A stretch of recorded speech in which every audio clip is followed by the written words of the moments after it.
दोस्तों इससे पहले एक वीडियो मैं आपको दे चुका हूं, जिसको अगर आपने नहीं देखा, मिस कर दिया है, तो आप इसको जरूर से देख लेना, काफ़ी इंपॉर्टेंट है। यूएस के मार्केट से शुरू करते हैं। देखो डाउ जोन्स अभी 338 पॉइंट्स तेज है, 0.68% का जंप है। ये ओपनिंग डेटा आपके सामने है, जस्ट अभी ओपन हुआ है यूएस मार्केट। नैस्डैक को देखें तो 0.72% की तेजी, 182 पॉइंट्स का जंप है। फैंग की बात करें तो फैंग अभी न्यूट्रल है। अब पिछले वीडियो में मैंने आपको बताया था कि ट्रंप का जो फोकस है वो खर्ग आइलैंड के ऊपर है, एक ऐसा आइलैंड जो स्ट्रेट ऑफ हॉर्मुज के आसपास है, और यहीं से ईरान अपना 90% एक्सपोर्ट करता है एनर्जी का। सो अगर यह आइलैंड हाथ में आ जाता है यूएस के, सो काफ़ी हद तक यूएस इस वॉर को जीतने में सक्षम हो जाएगा। लेकिन जब भी ऐसे न्यूज़ आती है ना, तो उसके बेसिस पे क्रूड ऑयल का जो प्राइस है वो बढ़ता है या फिर नेगेटिविटी आती है। तो यूएस मार्केट के अंदर तो कुछ नेगेटिविटी है नहीं। डाउ जोन्स आप देख सकते हैं अच्छा कर रहा है, जबकि हम टोटल यूएस मार्केट को देखें वॉर से लेकर अभी तक के रिटर्न्स के बेसिस पे या ट्रेंड के बेसिस पे, तो यूएस मार्केट ने इस तरह से परफॉर्म किया है और इंडियन मार्केट ने इस तरह से परफॉर्म किया है। रीज़न आपको बताइए, काफ़ी टाइम से मैं बता रहा हूँ कि मॉनेटरी जो बेनिफिट है वो यूएस को मिल रहा है इसका बहुत ज़्यादा, और साथ में ईरान को मिल रहा है। क्योंकि क्रूड ऑयल का जो प्राइस है और जो एनर्जी है जिसमें एलपीजी आती है, नेचुरल गैस आती है, इनके प्राइसेस काफ़ी ऊपर जा चुके हैं। सो अभी के समय यूएस काफ़ी ज़्यादा एक्सपोर्ट कर रहा है और ईरान भी काफ़ी ज़्यादा एक्सपोर्ट कर रहा है। सो डेटा दोस्तों आपके सामने है। सिंपली आप नोट कर सकते हैं कि यूएस अब बन चुका है इंडिया का टॉप गैस सप्लायर। जी हाँ दोस्तों, यूएस बन चुका है, जो कि मिडिल ईस्ट हुआ करता था पहले, लेकिन अभी के समय ये यूएस बन चुका है। ईरान ने इस वॉर की वजह से कट कर दिया है, और गल्फ से भी जो नेचुरल गैस है या फिर जो भी एनर्जीज हैं हमको नहीं मिल पा रही है। सो यूएस इसका बेनिफिट उठा रहा है, और यूएस ऑब्वियस है नहीं चाहेगा कि वॉर एंड हो, या फिर जो क्रूड है या जो भी एनर्जी है, एलपीजी है, इनके प्राइसेस नीचे आए। अब देखो यूएस नंबर 1 पे आ चुका है। अब देखो कैसे सप्लाई अपन, या फिर हमारी जो भी डिमांड है वैसे उसको किस तरह से यूएस सप्लाई कर रहा है, उसको चेक कर लेते हैं। सो मई के मंथ के अंदर ये टॉप पे आ चुका है यूएस। किसके अंदर? नेचुरल गैस के अंदर और एलपीजी के अंदर।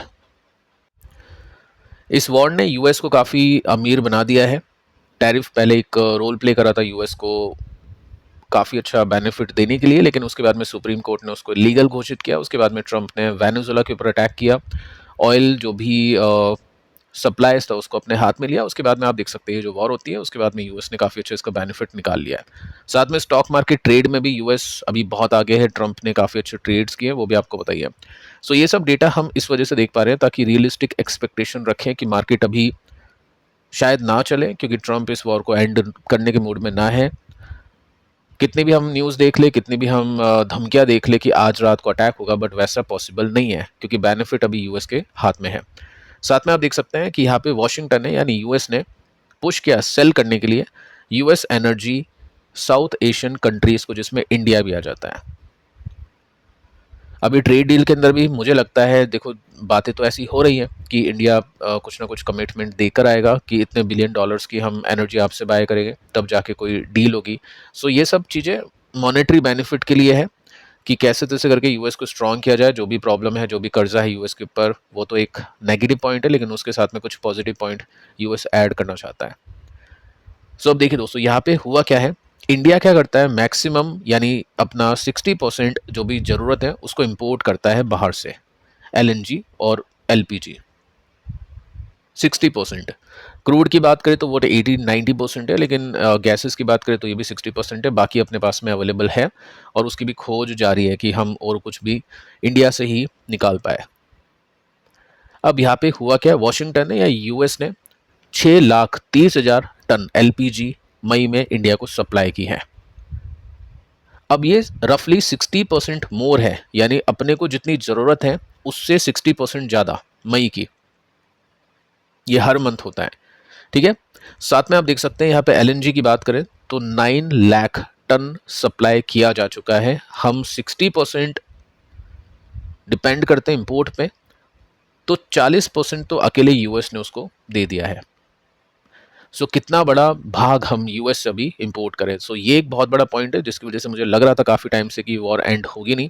अभी कितनी भी न्यूज़ हम देख पाए, मुझे लगता है कि चीज़ें अभी चलेगी। हो सकता है कुछ और क्वार्टर्स ये सब चीज़ें अपन देख पाए। अब देखिए हुआ क्या था, पहले जो लागत थी गैस को यूएस से इंडिया लाने में, वो बहुत ज़्यादा थी। तो उसकी वजह से इंडिया यूएस से नहीं ले पाता था। लेकिन अभी क्या हो चुका है, अभी तो कट हो चुका है गल्फ से, तो फिर यूएस से ये लेना पड़ रहा है और उसके बावजूद भी हम महंगे में इसको बाय कर रहे हैं। उसके बाद में यूएस ने गेन कर लिया अपना मार्केट शेयर। सो ये बेनिफिट है ट्रम्प को, और इस वजह से मुझे लग रहा है कि चीज़ें आगे और इस तरह से प्ले करेगी। बाकी लेट्स सी कि कितना डर्टी ये गेम चलता है, क्रूड के प्राइस कितना ऊपर रखने में ये जो वॉर है ये कैपेबल हो पाती है।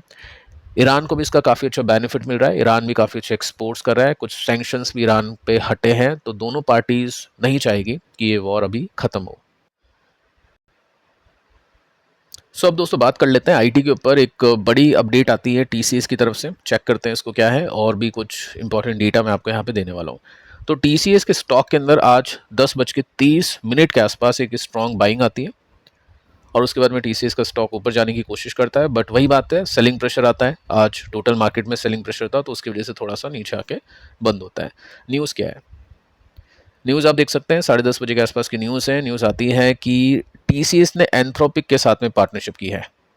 एंथ्रोपिक जिससे खतरा था टीसीएस को, ऑब्वियस है यहाँ पे खतरा अभी भी है, लेकिन पार्टनरशिप की है। और ये पार्टनरशिप क्या करेगी,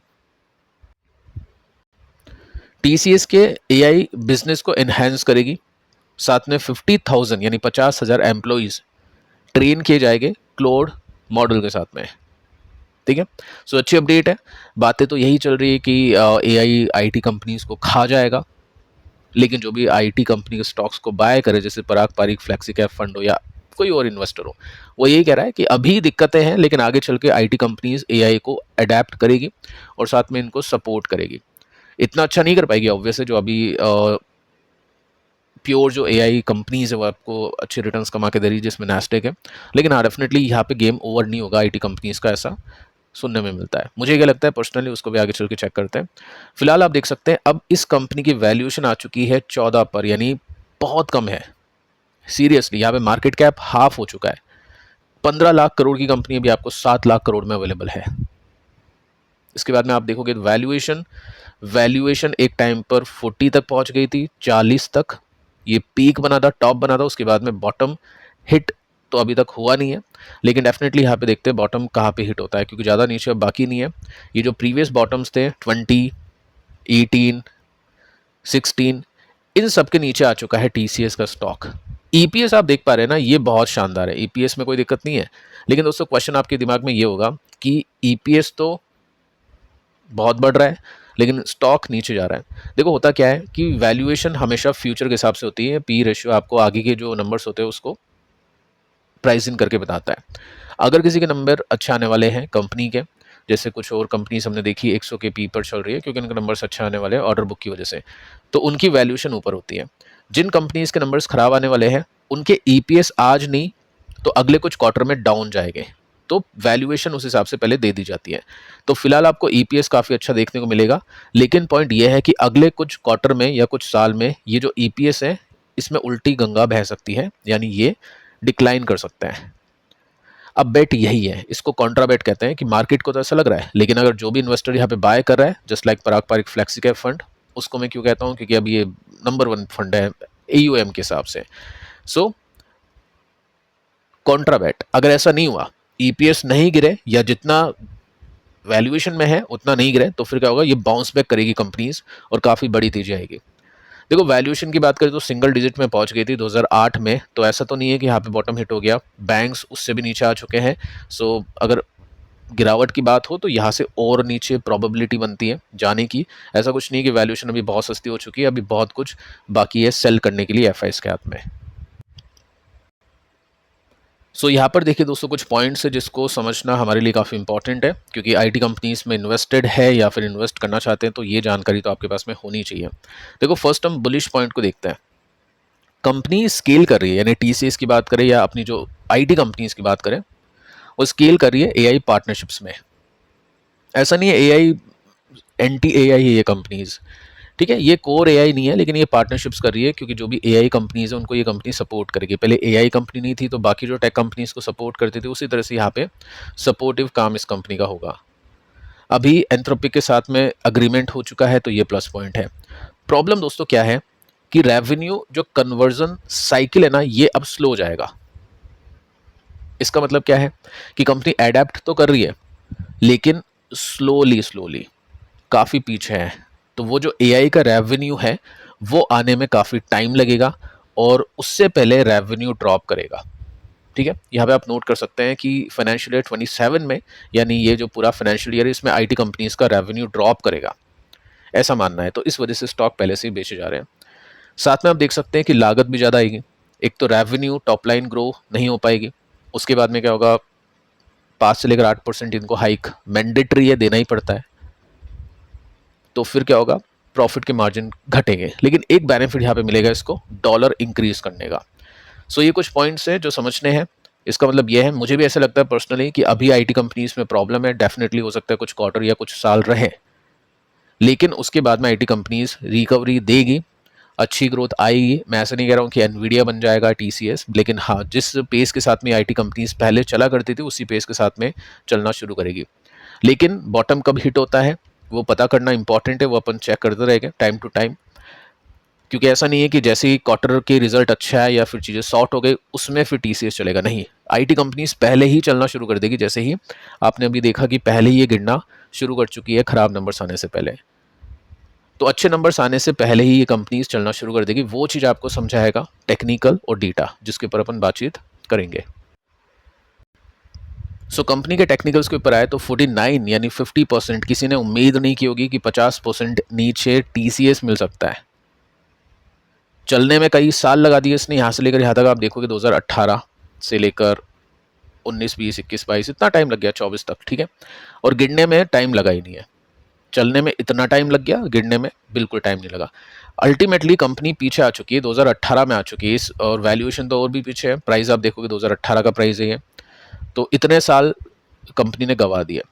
सो यहाँ पे टेक्निकली तो कोई इंडिकेशन है नहीं। एक मेजर सपोर्ट जो कोविड का टॉप था वो भी अब टूट चुका है, तो अब तो अगले सपोर्ट्स तो काफ़ी नीचे है। तो वैल्यूएशन के हिसाब से भी चीज़ें अभी सही नहीं है, लेकिन हाँ, कंपनी काम कर रही है, एआई को अडेप्ट कर रही है, तो उसके बेसिस पे आगे हम तेजी की उम्मीद कर सकते हैं। बट फिलहाल डाउन ट्रेंड में है सॉलिड आईटी कंपनीज। सो फिलहाल दोस्तों इस वीडियो में इतना ही, मिलते हैं नेक्स्ट वीडियो में, तब तक के लिए बाय बाय।